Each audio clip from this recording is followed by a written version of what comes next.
Okay, good evening everyone. So today we are going to start our in-house session, and today our resource person is Mrs. Sonam Mishra, our respected principal ma'am. She is going to give us training on child psychology. So I heartily welcome principal ma'am. Good evening, Sam sir. Good evening, ma'am. Good evening, everybody. Good evening, ma'am. Good evening, ma'am. Good evening, ma'am. Good evening, everybody on your video and audio everything. Okay. आप लोग अपना अपना video भी on कर लेंगे, क्या कर रहे हैं इसलिए वीडियो ऑन भी कर लेंगे। देखिए हम सभी हम आपका एक शिक्षक, we all are the teachers, or when we then first of all we have to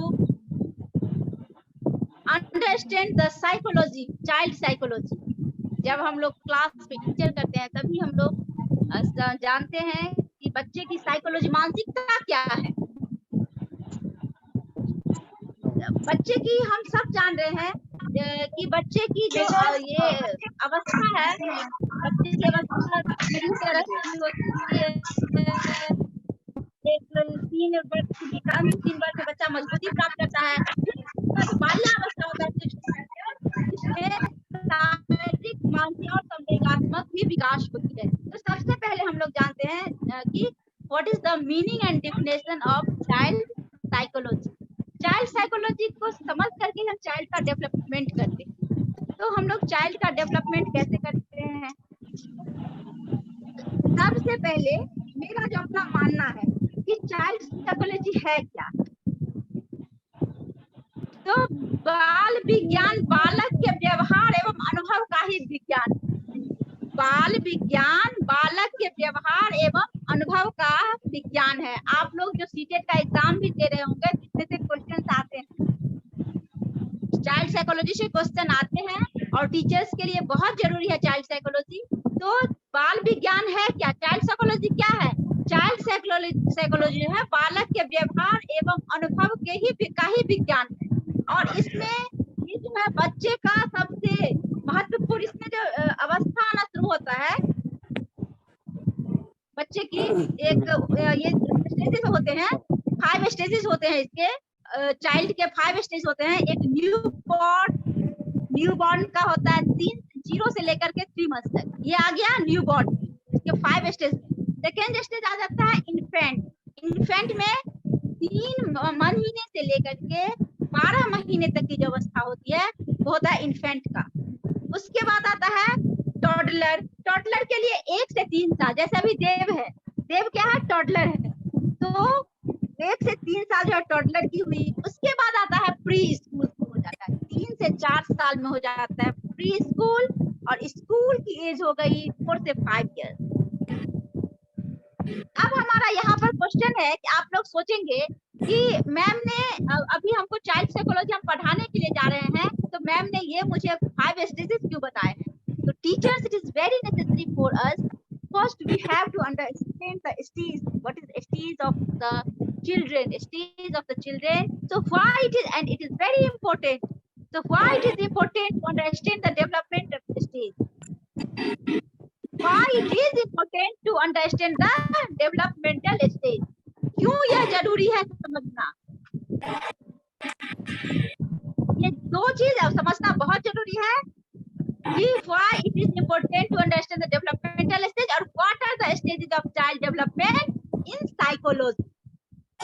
इसीलिए ये स्टेज जब तक हम नहीं समझेंगे तब तक हम लोग बच्चे के पूर्ण विकास नहीं कर पाएंगे। वो स्कूल आता है, बच्चा स्कूल आता है, स्कूल में टीचर के साथ रहता है, तो हम उसकी जब तक मानसिकता को नहीं समझ पाएंगे फिर हम काम कैसे कर पाएंगे। तो 0 से 3 वर्ष में जो आ गया, इसमें आ गया शैशव का अवस्था, चाइल्डहुड जिसका शैशव अवस्था जाता है। शैशव अवस्था जीवन की सबसे महत्वपूर्ण अवस्था, क्योंकि बच्चे का जो फर्स्ट 3 इयर्स होता है वही तो डेवलपमेंट के होते हैं।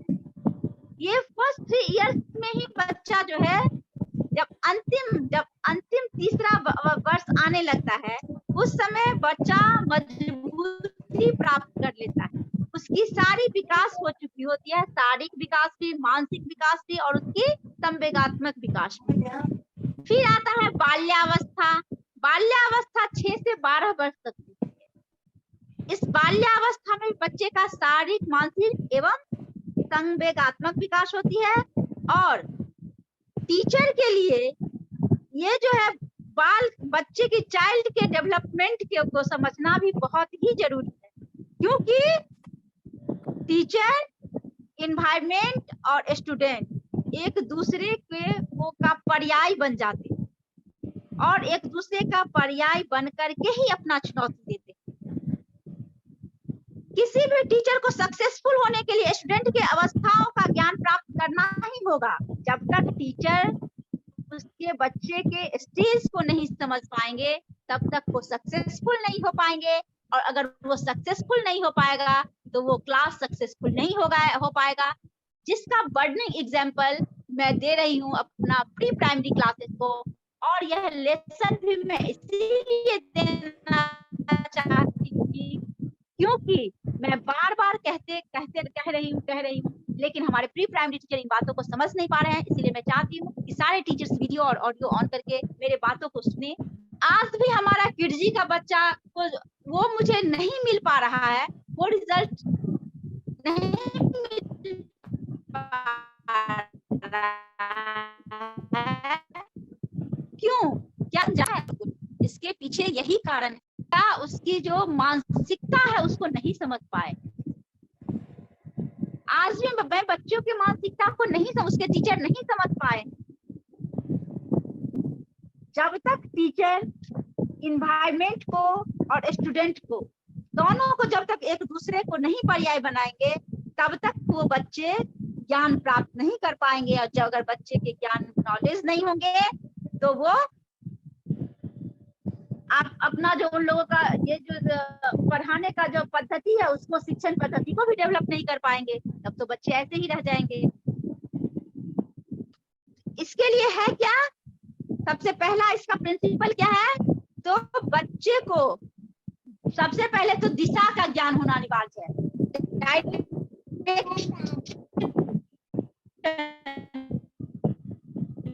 डायरेक्शन बहुत जरूरी है, और बच्चे की डायरेक्शन कहाँ जाती है, बच्चे की करता है उस समय में बच्चे की सिर से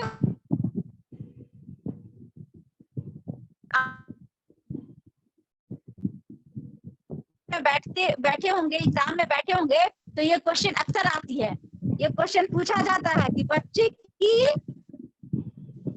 मानसिकता, बच्चे की जब मानसिकता डेवलप होती है तो कहाँ से कहाँ तक जाती है। तो आप लोग ध्यान रखें, प्री प्राइमरी टीचर्स आप लोग ध्यान रखें कि बच्चे की मानसिकता मस्तिष्क से पैर की ओर जाती है। जो भी हम बोलते हैं, जो भी हम करते हैं, सबसे पहले उनके ब्रेन में आता है। आप उनसे अगर स्टेज पे जाकर के बच्चे अगर राइम्स करते हैं तो उनके दिमाग में आ जाता है कि मैंने राइम्स किया, और वो जाकर के तुरंत ही जाकर के अपने घर में बोलते हैं या आपके क्लास में आते हैं तो बोलते हैं। इसीलिए सबसे पहले बच्चे को दिशा को समझना बहुत जरूरी है कि उस दिशा को समझे, और बच्चे सबसे पहले कैच करते हैं, माइंड में कैच करते हैं। आप देखते होंगे, अभी मैं आप लोगों को बर्निंग एग्जांपल बता रही हूँ कि जब असेंबली होती है, देव बहुत छोटा है, लेकिन अगर अभी भी ये होता है ये नेशनल एंथम होती है तो वो लड़का जहाँ रहता है वही खड़ा हो जाता है। क्यों? उसे तो किसी ने सिखाया नहीं, उसे तो किसी समझाया नहीं, उसे तो किसी ने पढ़ाया नहीं, आखिर उसके दिमाग में ये बात कहाँ से आ गई? क्योंकि बच्चे की मानसिकता मस्तिष्क से लेकर के पैर तक जाती है, टॉप से लेकर के बॉटम की ओर जाती है, और उसको दिमाग में ये चीज आ गया है। सबसे पहले उसके दिमाग में, उसका आईक्यू में गया है कि जब नेशनल एंथम होती है तो सभी लोगों को खड़ा हो जाना है, उसकी जगह पे नहीं चलना है। वो बच्चा कितना भी चलता है तो नहीं चलता है, उस समय में रुक जाता है। उसे तो आप लोगों ने सिखाया नहीं है, लेकिन वो यहाँ पे देख रहा है, समझ रहा है, इसीलिए वो वहां पे खड़ा हो जाता है। तो ये आप लोगों को क्वेश्चन भी, जो लोग भी सीटेट के एग्जाम में बैठते होंगे वो लोग देखे होंगे किस तरह की क्वेश्चन आती है, पूछे जाते हैं। दूसरा आता है जब उसको दिशा का डायरेक्शन हो जाता है फिर आते हैं उसका डेवलप का क्रम शुरू होता है।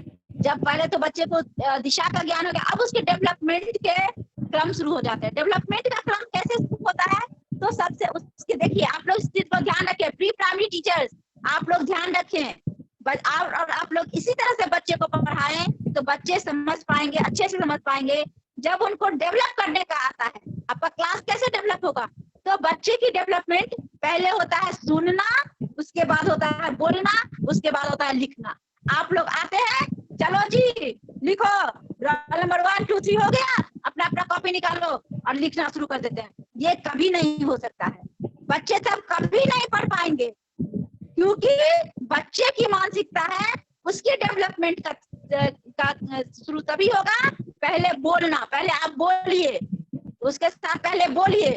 इसीलिए मैं आप लोगों से बोलती हूँ कि आप लोग पहले बच्चे को राइम्स करा ले शुरू में आप लोग, लेकिन मैं आप लोगों को कहते कहते थक गई।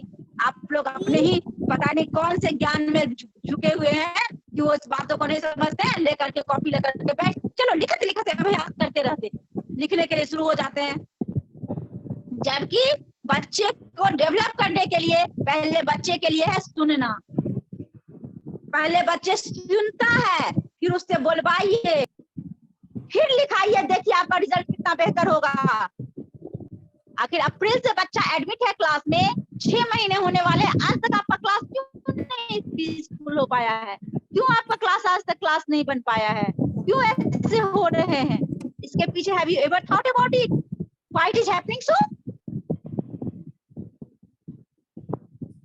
आप लोग इस चीज को समझिए, पहले बच्चे, अगर बस किसी भी बच्चे को डेवलप करना है तो पहले सुनिए, उसके बाद बोलिए, उसके बाद लिखिए, तभी ही बच्चा डेवलप कर पाता है। ये सिर्फ ना कि प्राइमरी क्लासेस, ये आगे के भी क्लासेस जो हैं, जो टीचर्स होमवर्क दिए देते हैं, वो पहले आकर के क्लास में आते ही पहले होमवर्क थोड़ा सा 2 मिनट के लिए सुन लेना। किसी आज इस बच्चे को उठाए, आज इसमें से 5 बच्चे को उठाए, कल उसके 5 बच्चे को उठा लिए, जो हमने होमवर्क दिया है पहले हम सुन लें, 5 वर्ड मीनिंग सुन लेंगे, कितना समय चला जाएगा। आज हम आप लोग का कहना होगा कि हम इतने बच्चे को नहीं सुन पाते, ठीक है, आप नहीं सुन पाते हैं। आज हम रोल नंबर 5 तक को 5 क्वेश्चन, कल हम रोल नंबर 10 को 5, और इस तरह से आपको 2 मिनट में आपको क्वेश्चन भी हो गया, और फिर उसके बाद आप पढ़ाना शुरू कर दीजिए। उसके बाद एक और चीज हम बोलना चाहते हैं कि मॉन्टेसरी के अनुसार, मॉन्टेसरी टीचर्स इस चीज को ध्यान रखेंगे कि पहले सुनना, बोलना, लिखना, उसके बाद बच्चे को पढ़ाना है। और आप उम्मीद करते हैं कि आप लोग उसी हिसाब से भी करेंगे। बच्चे की जब विकास शैशवावस्था में उसकी जो ये है थिंकिंग पावर जो है वो काफी तीव्र होती है। स्मरण शक्ति, थिंकिंग पावर क्या कहें, स्मरण शक्ति जिसे कहते हैं, स्मरण शक्ति जो है वो काफी ही तीक्ष्ण बुद्धि का बालक होता है, इतनी तेज होती है कि एक शब्द बोलेंगे वो तुरंत करने के लिए तैयार हो जाता है। तो उस एज को समझते हुए जब तक हम काम नहीं करेंगे तब तक हम सफल नहीं हो पाएंगे। उसके बाद जब आता है, ये बाल्यावस्था में आता है, तो बच्चे की बुद्धि थोड़ी सी मंद हो जाती है, थोड़ा उतना उसको याद नहीं रह पाता है, थोड़ा थोड़ा भूलने भी लगता है, क्योंकि वो उसमें बहुत तरह की चेंजिंग आती है, खेलने में ध्यान लग जाता है। लेकिन फिर जैसे बच्चा किशोरावस्था में जाता है कि फिर से उसकी स्मरण शक्ति उसी तरफ हो जाती है तीव्र।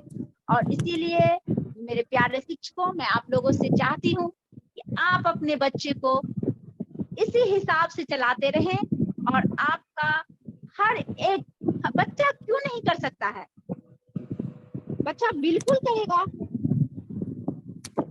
बच्चे की देखिए, और भी हम कहना चाहते हैं कि इन्वायरमेंट, अभी भी हम बताया कि वातावरण जो है वो वातावरण एक एक्सटर्नल फोर्स है जो कि बच्चे को, हमें सभी को इन्फ्लुएंस करता है। Environment is an external force which influences us.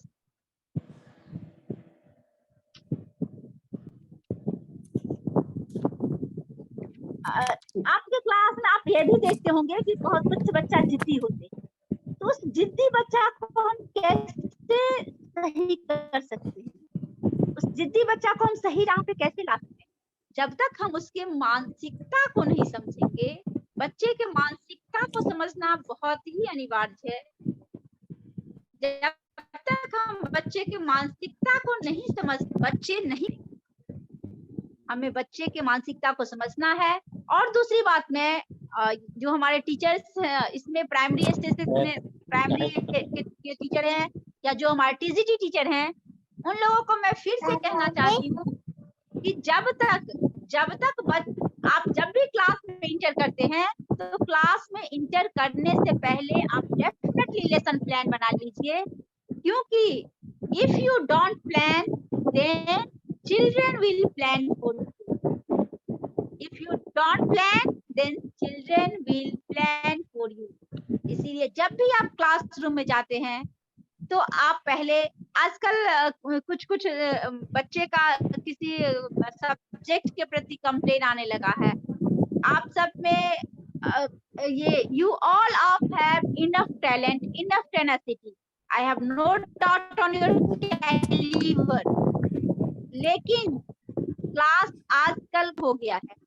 पहले जो पढ़ा देते थे बच्चे को वो पढ़ लेते थे, लेकिन आज बच्चे के पास कर लो दुनिया मुट्ठी में मोबाइल है, बच्चे भी पहले से पढ़ लेते हैं, समझ जाते हैं, और वो अगर आप उनको वो फुलफिल नहीं कर पाते हैं तो बच्चे इसके लिए कहीं ना कहीं आपके प्रति उनको ये मन में हो जाता है कि हमारे टीचर मेरे को सेटिस्फाइड नहीं कर पा रहे हैं।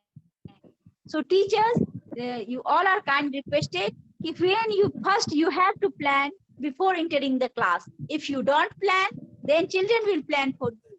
अगर आप नहीं प्लान करके जाएंगे तो बच्चे आपके प्रति प्लान करेंगे ही, आपके प्रति कंप्लेन आएंगे ही। इसीलिए आप लोग क्लासरूम जाने से पहले, टीचर्स जब भी क्लासरूम लेते हैं तो थोड़ी सी पहले होमवर्क कर लेते हैं। टीचर भी तो एक बच्चा ही है, टीचर भी एक स्टूडेंट ही होते हैं, क्योंकि ज्ञान जो है, ज्ञान अथाह है। कोई ये नहीं कह सकता है कि मैं सबसे ज्यादा जानता या मैं सबसे ज्यादा जानता, क्योंकि ज्ञान अथाह समुद्र है उस पे। और सीखने के लिए जरूरी नहीं है कि अगर मैं हूं तो मैं जो बोलूंगी वही सही है, एक छोटा बच्चा भी सही बोल सकता है, उसके बातों को भी समझे। इसीलिए आप लोग पहले लेसन प्लान कर लीजिए, जो टॉपिक पढ़ा रहे हैं उस टॉपिक को समझ लीजिए, और इतने दिनों से क्लासरूम में जाते हैं तो बच्चों में वो क्यूरियोसिटी जगा दीजिए कि बच्चे आपके क्लास को बोर ना करके एंजॉय करें। जैसे आज पायस मिशन सुपर 30 जो है वो इंतजार करता है 2:30 बजने का, उसी तरह हर बच्चे आपके क्लास का इंतजार करने लगे। हर बच्चे ये सोचे कि कब हमारे टीचर आएंगे, कब हमारा, अगर कोई बच्चा होमवर्क किया होता है जिस दिन, और उस दिन अगर आप उसके क्लास में जाते हैं और नहीं पूछते हैं तो बच्चा सोचता है मैम मुझे पूरा याद है, मुझे आप क्यों नहीं पूछ रही हैं मैम, मैम कल का होमवर्क, मैम कल का होमवर्क। यानी कि they all have completed their homework, that's why he is asking to you। इसीलिए आप लोग जब भी क्लासरूम में जाएं तो क्लासरूम में जाने के बाद बच्चे से जरूर 5 मिनट पहले जो होमवर्क दिए रहे। इससे होगा क्या, देखिए इससे 2 फायदे हैं। एक तो सारे बच्चे होमवर्क कंप्लीट करके लाएंगे, और रोल नंबर मत बनाइएगा कि रोल नंबर 1 से रोल नंबर 5 तक। कुछ टीचर्स ये भी करते हैं कि क्लासरूम में चले जाते हैं और मॉनिटर को बोल देते हैं कि तुम पूछो तुम पूछो। नहीं, it's your duty teachers, it's your duty. आप मॉनिटर को देते हैं पूछने के लिए, तुम पूछो कि आपको समझ में नहीं ना आ पाता है कि कौन बच्चा क्या सही जवाब दे रहा है, कौन बच्चा क्या गलत जवाब दे रहा है। आपको जो वो बोलता है उसी को समझ पाते हैं, या फिर बच्चों में वो डर भी खत्म हो जाती है। इसीलिए आप कहीं से भी 5 बच्चे को उठा लीजिए, चलो कल हमने ये होमवर्क दिया था, होमवर्क को सुनने में जरूर अपने आप में शामिल करें। जब तक आप होमवर्क नहीं सुनेंगे तो बच्चे में ये डर खत्म हो जाएगी कि हम टीचर हम होमवर्क सुनते भी हैं। आप जो भी होमवर्क देते हैं उसे जरूर चेक करें ताकि बच्चे को होमवर्क करने की आदत हो। अगर आप नहीं देंगे, नहीं सुनेंगे, उनकी होमवर्क कॉपी नहीं चेक होगी तो बच्चे में ये आदत खत्म हो जाएगी, उसके अंदर डर खत्म हो जाएगा, उसे समझ में आ जाएगा कि टीचर तो अरे चलो ये थोड़े चेक करते हैं। दूसरी बात है कि आप लोग जब भी बच्चे को के पास जाते हैं, बच्चे के साथ घुलिए, लेकिन इतना नहीं घुल जाइए कि बच्चे आपके ऊपर हावी हो जाएं। You always remember that you are a teacher. Always remember you are a teacher. बच्चों में इतना आप लोग का क्लासरूम मैनेजमेंट सही कीजिए। क्लासरूम मैनेजमेंट बहुत जरूरी है। जब तक आपका क्लास मैनेजमेंट नहीं होगा तब तक ऐसे ही नॉइजी क्लासेस होंगे।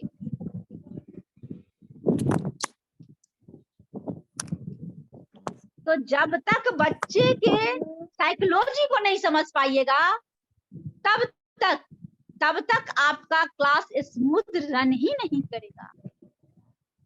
जब तक आप बच्चे के साइकोलॉजी को नहीं समझ पाएंगे तब तक आपका क्लास स्मूथली नहीं रन कर पाएगा। Your class will not be run smoothly. So you first all of you have to understand the psychology of child.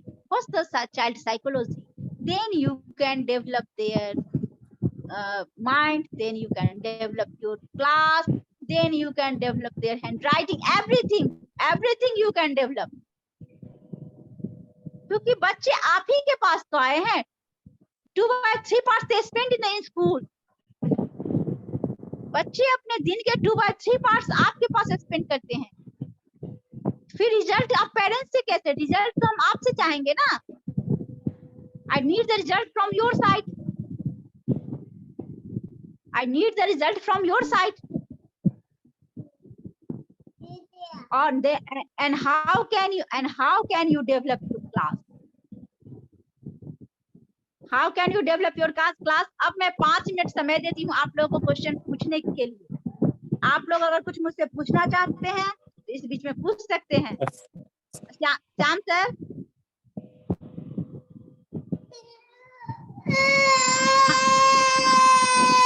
Yes, ma'am.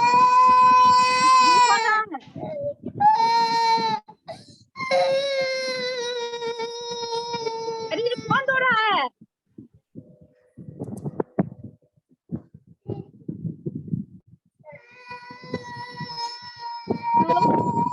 Ramakant sir, पढ़ने के लिए रमाकांत सर, जी सर। अपना ऑडियो म्यूट कर ले रमाकांत सर। अनम्यूट करें वो।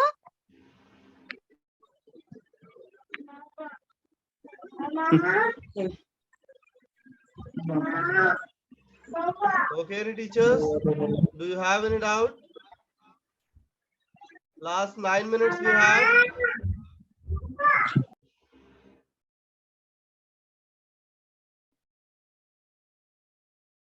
Any question do you have? You want to ask the question?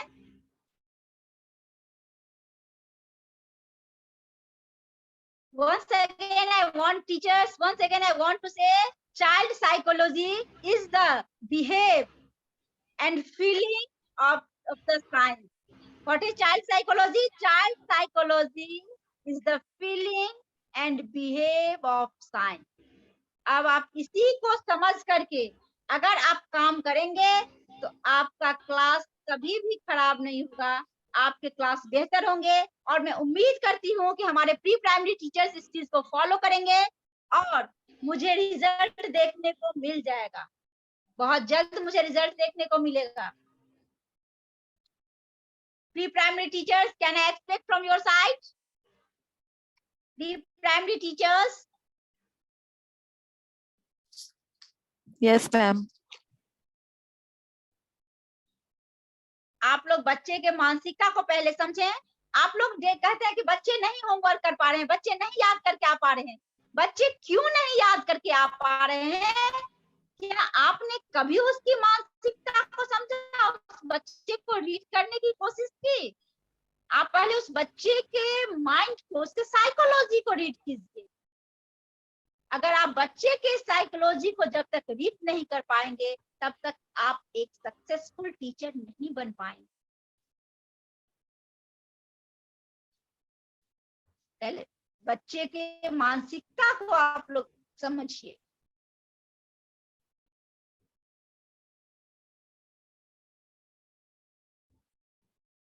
और Montessori के टीचर्स आप जरूर सुनेंगे। मॉन्टेसरी के लिए विकास का क्रम जो है, डेवलपमेंट ऑफ प्रिंसिपल्स यही है, पहले सुनना, फिर बोलना, फिर लिखना, तब पढ़ना।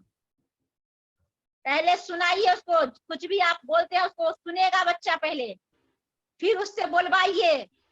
कुछ भी आप सुनाइए फिर उससे बोलवाइए कि ये क्या हुआ, फिर आप लिखाइए, और जब वो लिख देता है तब आप उससे पढ़वाइए।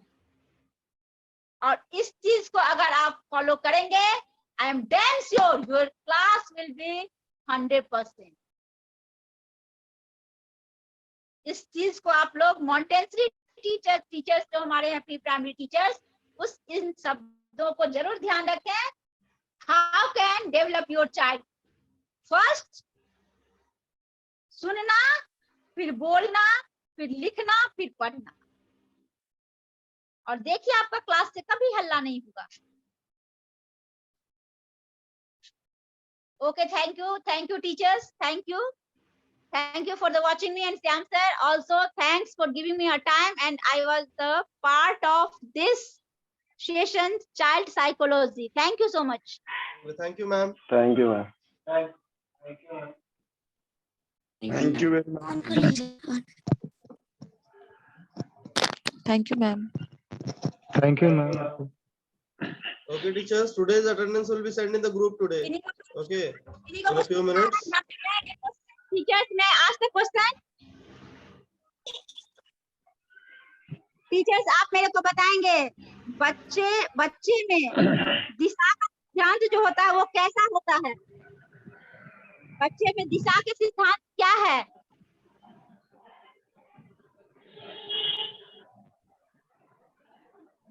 बच्चे में दिशा का सिद्धांत क्या है? मैं 2 क्वेश्चन आप लोगों से करना चाहती हूँ। बच्चे में दिशा का सिद्धांत क्या है? मस्तिष्क से पैर की ओर। एनीबॉडी? वेरी गुड, मस्तिष्क से पैर की ओर। नीरज सर का आवाज लग रहा है। नहीं, मैं गणेश सर बोल रहा हूँ।